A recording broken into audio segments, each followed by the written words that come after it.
Monsieur le préfet du Finistère, Madame la consul des États-Unis d'Amérique, Madame la députée, Madame la sénatrice, mon colonel, représentant le préfet maritime, Mesdames et Messieurs les élus maires adjoints de la métropole et du pays de Brest, Mesdames et Messieurs des services de l'État, venus nombreux, Monsieur le directeur de l'Office national des anciens combattants, Madame la commandante de la compagnie de Kipavár, Mesdames, Messieurs les représentants de la Marine nationale et de la gendarmerie, mon commandant, chef du centre de secours principal de Brest, Mesdames et Messieurs responsables et membres des associations patriotiques et du devoir de mémoire, chers porte-drapeaux, Mesdames et Messieurs, parents et proches des disparus, chers Guénousiennes et Guénousiens. L'histoire est confluence. Il n'y a ni petite ni grande histoire. L'histoire est confluence. Elle ne prend pas de majuscules. Et oui, disons-le, les livres sont trompeurs. Il n'y a pas ce qu'on retient et ce qui est oublié. Ce sont les sources, les ruisseaux, les rivières à l'affaire. Ils affluent. Les fleuves se forment, coulent, passent et se jettent. Ainsi, l'histoire est confluence. Disparition des frontières où tout se croise et se tisse. Elle se mue en torrent. Chaque lien, chaque fil y est une histoire vécue. Celle des femmes et des hommes. Elle est mémoire, plurielle, collective. Mémoire de chair et de douleur, nous disent nos amis Chris et Florent Calves.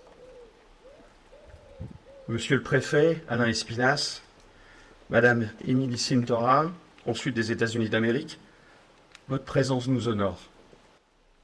Elle me fait dire qu'aux côtés de la flamme de la nation brille aussi celle de l'amitié franco-américaine, de 1777 et de la guerre d'indépendance. Aux renforts US de 1917 et du Lafayette nous voilà de Charles Stanton, jusqu'à ce 6 juin illustre. Oui, le 6 juin 1944, il y a un peu plus de 80 ans, sous le commandement allié du général Dwight Eisenhower, l'Overlord était lancé et débarquaient en Normandie, sous un déluge de fer et de feu, les soldats de la liberté. Les 156 000 à fouler le sol de France depuis les plages normandes. Ils venaient du Royaume-Uni, une nation qui, derrière l'indomptable Winston Churchill, sut, dernier archipel de liberté en Europe, à accueillir ceux qui refusaient la défaite et l'humiliation, ceux qui portaient la flamme de l'espoir. Ils venaient du Canada, d'Australie, de Nouvelle-Zélande. Ils venaient du Luxembourg, de Belgique, des Pays-Bas, de Norvège et de Grèce. Ils étaient polonais, tchèques et slovaques. Ils étaient jeunes, pleins d'audace, portés par un même élan, un même idéal, un même amour de leur patrie et cette conviction profonde, profonde de la justesse de leur combat qui, par-delà la peur, les faisait consentir au suprême sacrifice. Ces soldats de la liberté venaient aussi de France, pour les parachutistes des SAS et les hommes du commando Kiefer. Pour les Français libres, l'instant était grave, il était exceptionnel. Il sonnait l'heure du grand retour, de la lumière qui se lève à nouveau sur la mère patrie, des nuages lourds de larmes que le soleil disperse. Partout, sur le territoire national, la résistance était à l'œuvre, galvanisée par ce nouvel espoir. La bataille suprême est engagée, déclarait le général de Gaulle. Et les croix blanches fièrement dressées au cimetière de Colville-sur-Mer, sur le haut de la falaise de Omaha Beach, et à Saint-James, à l'ombre des pommiers en fleurs, et dans le silence du bocage normand, sont à jamais dans nos cœurs. Ici, elle nous ramène surtout à ces plus de 250 soldats américains morts à Gwenou, à Bourgneuf, à Fourneuf, à Carroisse, Elle nous ramène au major Harry Stroh, à ce 27 août 1944, où son chasseur de l'US Air Force, un P-47 Thunderbolt, est abattu à Kerguelen. Elle nous ramène toutes à nos histoires personnelles. Elle me ramène à mes 8 ans et aux larmes de mon père sous-marinier, m'expliquant auprès du clocher de Sainte-Mère-Église, m'expliquant le 6 juin 44 et le prix incommensurable de la liberté. Mesdames et messieurs, ce matin nous éveille, nous essore, il nous malmène. Le tragique est là, debout. À qui donc sommes-nous? Qui nous mène? Sont alors Victor Hugo et ses contemplations. La fureur est là. Elle se lève puis s'assoit sur nos têtes. Ses souvenirs nous hantent, bordés de remords, fondus de culpabilité, se ferait un chemin jusqu'au tréfonds de nos âmes, de nos chairs. Comme à Penguerec, au printemps et à l'été 44, les exactions sont légion en Bretagne.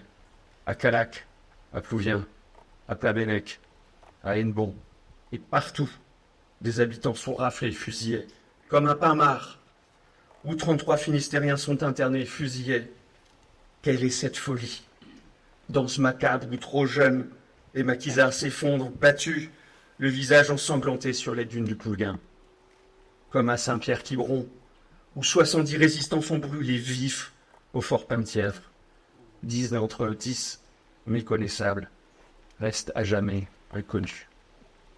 Et la fureur de l'occupant se déchaîne encore, comme à Plestan, où 31 civils et résistants sont abattus par des Allemands et des miliciens français.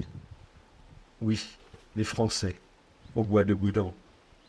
En Bretagne, comme ailleurs en France, on meurt par la trahison. Comme à Saint-Paul-de-Léon, où à l'été 44, 56 civils et résistants sont raflés. On a longtemps cru à la déportation de ces Saint-Paulitains, jusqu'à la découverte, en 1962, au Bouguin à Brest, découverte d'une fosse commune contenant des ossements et des effets personnels. Comme à Plounévézel, 8 jeunes hommes âgés de 18 à 23 ans sont arrêtés dans une ferme de l'Emprat et sont résistants. L'un est fusillé sur place. Les fermes sont alors brûlées et pillées. Les 7 autres sont amenés à Pointe-Penouat. Ils y sont battus, torturés, sauf un, là, à fumer et à discuter avec les Allemands. C'est encore ce visage de la collaboration, la traîtrise. Puis ils sont entassés dans un camion pour Rennes, un autre convoi de la mort. Et tout au long du trajet, ils sont pendus, l'un après l'autre, sous les yeux pleurants des compagnons restants. Le premier à un poteau électrique à Plounévézel, le second au balcon d'un café à Carhaix, un autre à un arbre, au Moustoir, à Paul, à Rostrenin, et le dernier pendu à Saint-Caradec, avec en collier cet écriteau. Ainsi sera fait à quiconque tirera sur un membre de la Wehrmacht. Et il y a Mathurin Henriot. Mathurin Henriot, 14 ans. Fils d'agriculteur de Ploulmain, un village de Beau, dans le Morbihan. Il aide des maquisards à charger un camion dans la cour d'une ferme lorsque les Allemands surgissent. Tous se dispersent alors. Mathurin Henriot court vers les champs et il est tué d'une balle dans le dos et laissé là, les yeux au ciel au pied d'un texte. Informé, le général de Gaulle fait de lui en novembre 1944, à titre posthume, le plus jeune compagnon de la Libération. Il a 14 ans. 14. La bravoure ne saurait avoir d'âge. À l'été 44, 2000 Bretons sont fusillés et 3000 laissant ici des enfants, des familles, laissant ici le désespoir et le vide. Et il y a Gwenou. Et il y a Penguerec. Le 7 août, 46 perdront la vie. Les Sas, Georges Roger et Lucien Brantenstein, au pied de l'église près de la fontaine. Pierre-Sébastien Leven, dans le bourg, à la fenêtre de sa maison, abattu par un tir allemand depuis le clocher. La flamme de la nation est là. Elle brûle et brille pour vous, victimes de Pengarek. Pengarek, chacun peut lui parler, le serrer. Il nous cherche, nous croise et nous trouve. En ce jour, il puise en nos regards. Alors on le retient, on l'éclaire, et il ne tombe pas. On le vit à sa manière, ruisseau d'un fleuve et affluent de l'histoire, de nos histoires. Mesdames et messieurs, contemplez ce monument, contemplez-le seulement. Vous y verrez le nom des 42 et les 9 inconnus. Touchez-en le granit, et il vous recouvre de ce long manteau fait mémoire. Passez le bout de vos doigts sur ces dorures, passez-le, et écoutez, oui, écoutez. Et depuis là, derrière, vous entendez les cris, et devinez l'effroi. Des pierres qui explosent, et des voûtes qui craquent.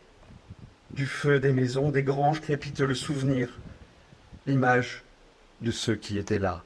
Il en reste la ruine, il en reste la suie. Mais écoutez les pleurs, et voyez-en les visages. Ici, des familles ont été abattues, décimées. Ici, des otages ont été rassemblés et solidement attachés, ligotés par 4 ou 5, comme des bottes d'asperges, a-t-il un témoin.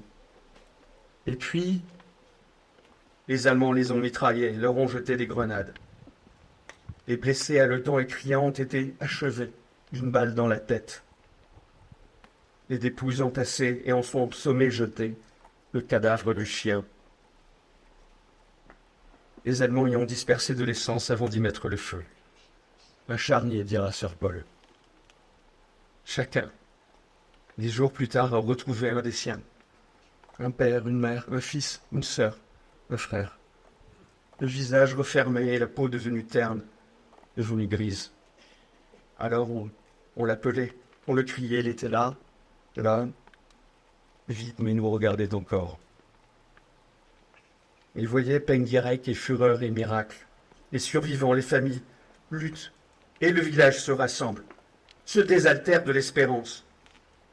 Et avec le temps, contre toute attente, la vie surgit à nouveau, partout.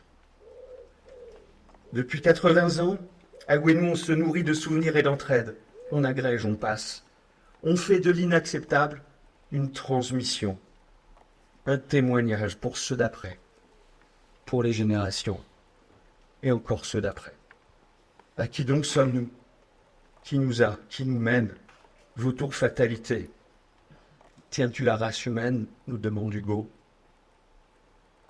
Et dans le silence de nos cœurs et le chaud de nos lits, au creux de nos mémoires et des reliefs de ces photos jaunies, depuis 80 ans, ils sont là. Ils sont là, les 42 et 4, à faire corps, et leurs 2 grandes mains nous soulèvent, nous prennent et nous palpent. Sur le grand échiquier de l'histoire, Pengarek nous appelle. Il nous cherche, Noël, nous montre et nous escorte. Ici se rassemblent survivants, descendants et le miroir de leur matin. Vous êtes encore ces enfants de 80 ans, des enfants à leur tour devenus mères, pères et grands-parents. Votre miroir n'est pas reflet. Il est certes cette eau surface lisse, calme et brillante, mais flot trompeur qui en dessous bouillonne. Enfants de Pengarek, famille des disparus, vous avez souffert sans jamais renoncer, jamais. Vous avez tenu, vous endurez et vous portez encore. Et avec vous, autour de vous, il y a nous autres et tous ceux qui, comme moi, n'ont pas connu le drame. Mais nous sommes là pour la mémoire, pour les victimes. S'il y a toujours la douleur, s'il y a toujours le regret, le sépia de vos photos respire et prend vie, encore. Confluence de vos histoires, de vos proches et disparus. Nous sommes là pour vous, famille. Et pour notre devise, Unanescum Garantes, unis par le nœud de l'amitié, linked together by the bond of friendship. Je vous remercie.